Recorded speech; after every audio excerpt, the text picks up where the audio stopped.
कुख्यात गुंड गजा मारणे याचा मुक्काम सांगली जेलमध्ये। पुणे कुख्यात गुंड गजा मारणे व त्याच्या साथीदारावर मोक्का अंतर्गत गुन्हा दाखल झाल्यानंतर त्यांची रवानगी न्यायालयीन कोठडीत केली गेली। त्यानंतर गजा मारणे याला सांगली जिल्हा कारागृहात ठेवण्यात आले आहे। IT इंजिनियरला मारहाण केल्याप्रकरणी गजा मारणे व त्याच्या साथीदारावर पोलिसांनी मोक्का अंतर्गत कारवाई केली होती। गजा मारणे हा कुख्यात गुंड असल्याने त्याचे विरोधक अनेक जण आहेत। कारागृहात त्याच्या इतरांबरोबर ठेवले तर विरोधी टोळ्यामधील गुंड त्याच्यावर हल्ला करण्याची शक्यता असते। हे लक्षात घेऊन त्याला सुरक्षित अशा अंडा सेलमध्ये ठेवले आहे।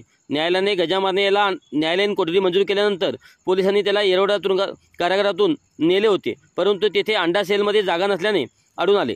त्यामुळे येरवडा कारागृहातील प्रशासनाने त्याला येथे ठेवण्यास जागा नसल्याचे सांगितले। त्यानंतर सांगलीतील जिल्हा कारागृहात गजा मारणे याला हलवण्यात आले आहे।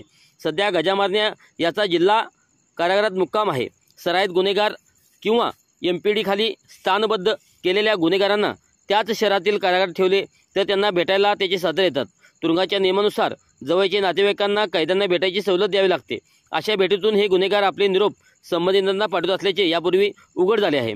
त्यामुळे स्थानबंद केलेले गुंड तसेच कुख्यात असलेले गुंड यांना त्या शहरापासून दूर असलेल्या कारागृहात त्यांची रवानगी केली जाते, जेणेकरून त्यांचा संपर्क कमी व्हावा असा प्रयत्न असतो। याबाबत गजा मारणे यांचे वकील विजयसिंह ठोंबरे यांनी सांगितले की गजा मारणेला यापूर्वी अंडा सेलमध्ये ठेवण्यात आले होते।